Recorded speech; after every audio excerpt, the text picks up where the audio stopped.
Olá, tudo bem com você? Vamos à nossa última aula de gramática. Vamos continuar a estudar sintaxe. Veremos hoje a colocação dos pronomes oblíquos átonos. O que são esses pronomes oblíquos átonos? São pronomes que, por serem mais fracos na sua tonicidade, devem vir sempre próximos aos verbos. Lembre-se, me, te, se, nos, vos, o, a, os, as, lhe e lhes. São esses os pronomes átonos e eles deverão vir antes, no meio ou após o verbo dentro de uma oração. O que nós vamos estudar aqui são os principais casos. Na verdade, temos aí uma controvérsia, uma diferença entre a linguagem coloquial e a linguagem escrita. Mas você deve observar caso a caso. Vejamos primeiro quais são essas posições. Vamos lá.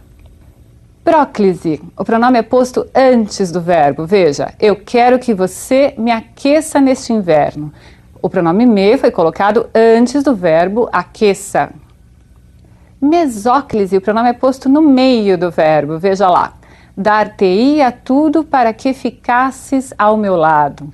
Então é o verbo daria mais o te. O te foi colocado no meio do verbo, entre o radical e a desinência indicadora de futuro.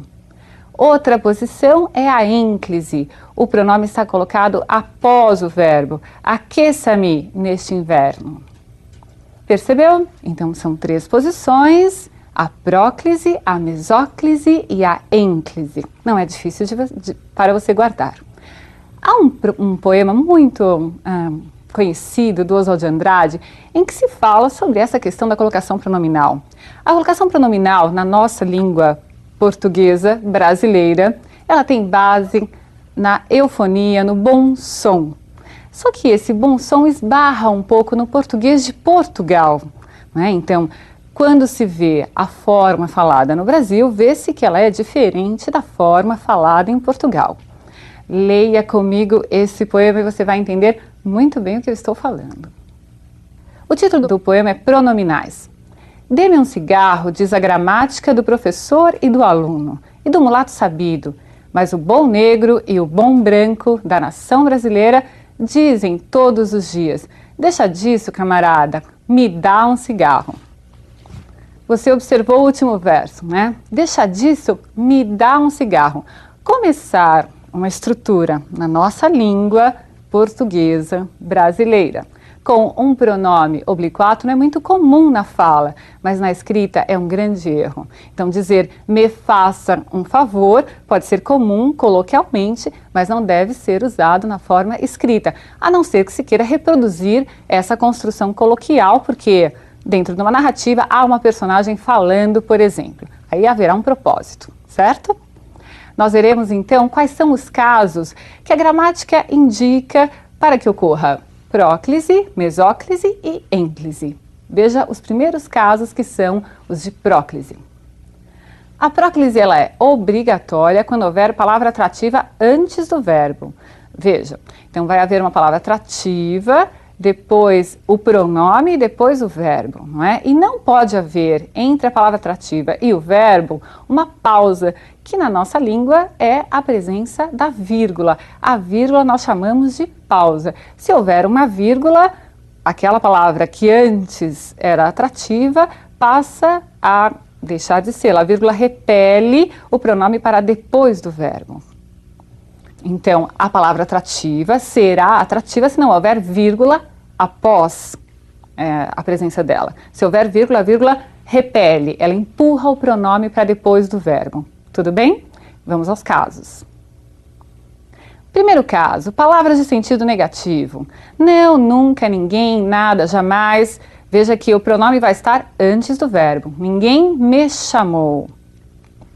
Os advérbios, em geral, vão atrair o pronome para perto deles. Ontem a avisaram sobre o ocorrido. Veja, se houver pausa, o pronome irá para a posição de ênclise, ele irá para depois do verbo. Ontem, vírgula, avisaram-na sobre o ocorrido. Terceiro caso, conjunções subordinativas e pronomes relativos. Ele desejava que se entendesse. Esse que é uma conjunção integrante. Você se lembra da conjunção integrante? aquela conjunção que inicia as orações substantivas. Abaixo, ele desejava algo que lhe satisfizesse.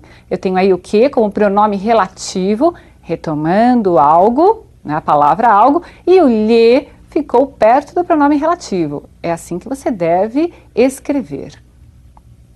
Pronomes indefinidos, pronomes demonstrativos, também serão palavras atrativas. Veja, todos se impressionaram com aqueles fatos.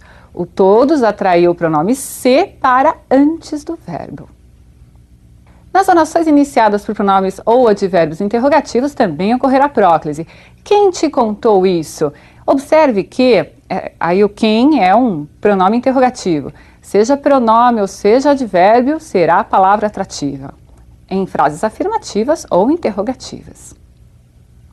Agora, palavras que podem ser usadas em orações exclamativas. São também pronomes ou advérbios. Veja aí, o como atraiu o pronome átono me para perto dele. Como me sinto feliz.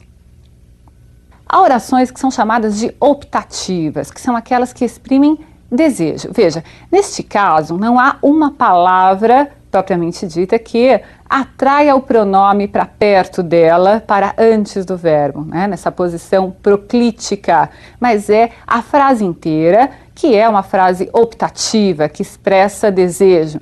Deus te ajude, não é a palavra Deus que atraiu o pronome te, mas é a construção que obriga a próclise. Outro caso de construção e não de palavra atrativa. Se houver um verbo no gerúndio precedido da preposição em, a construção será proclítica. Em se tratando de assuntos do coração, é melhor deixar de lado a razão. E o último caso de próclise que veremos. Nas orações sindéticas alternativas, apenas nas sindéticas alternativas, observe. Ou se decidia pela compra ou desistia de vez.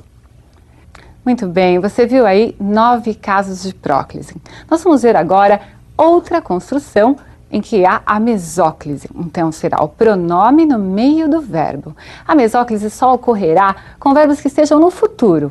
Futuro do presente ou futuro do pretérito. Você irá precisar se recordar daquelas desinências dos verbos no futuro. Só vai ocorrer mesóclise se não houver uma palavra atrativa, se não houver fator de próclise. Tudo bem? Então, se não houver fator de próclise e o verbo estiver no futuro, aí sim ocorrerá a mesóclise. Observe. Para você guardar. Então, a mesóclise só ocorre se o verbo estiver no futuro do presente ou no futuro do pretérito, sem que haja fator de próclise. Os amigos encontrar-se-ão na festa. Veja lá, não há fator de próclise. Portanto, se o verbo está no futuro, eu posso colocar o pronome no meio do verbo. Separei o radical, encontrar, separei a desinência de futuro, que é o ão, e o pronome foi colocado no meio do verbo.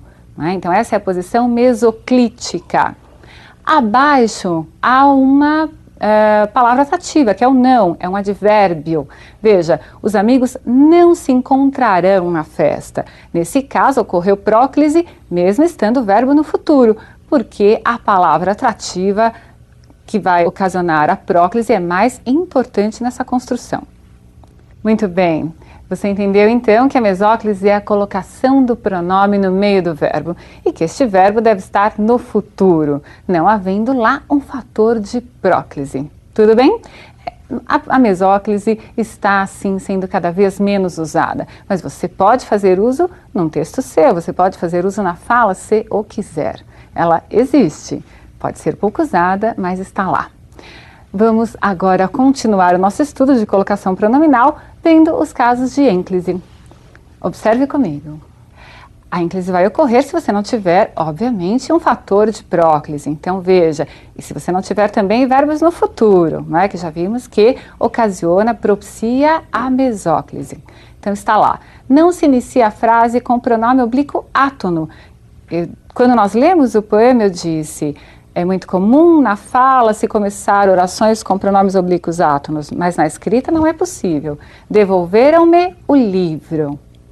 E há um caso também especial de ênclise, que é com a presença do verbo no infinitivo impessoal. Era necessário envolver-nos com o projeto. O verbo está no infinitivo impessoal, não flexionado, o que propicia, o que obriga a colocação enclítica do pronome.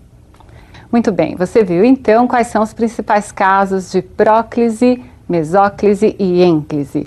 Vamos ver agora como é que se faz para colocar o pronome em locuções verbais. Você se lembra o que é uma locução verbal? Quando nós temos dois verbos que estão juntos, mas se tem apenas um único sentido.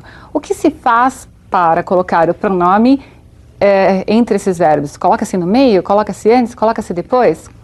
Vamos ver uma locução verbal que é muito importante no vestibular. É uma locução verbal que traz um verbo auxiliar, mas o principal no particípio. Veja, quando houver verbo auxiliar mais particípio formando uma locução verbal e você tiver de colocar um pronome oblíquo átono, você vai observar primeiro se há fator de próclise. Se não houver, você só tem uma opção. Você vai colocar o pronome junto ao verbo auxiliar. Observe, tinha-lhe contado a verdade. Muito cuidado para não deixar de colocar o hífen ligando o verbo ao pronome, porque se você não o fizer, se você não colocar esse hífen, o pronome vai ficar solto, vai parecer que ele está proclítico ao outro verbo, que é o contado, e isso não pode acontecer. Entendido?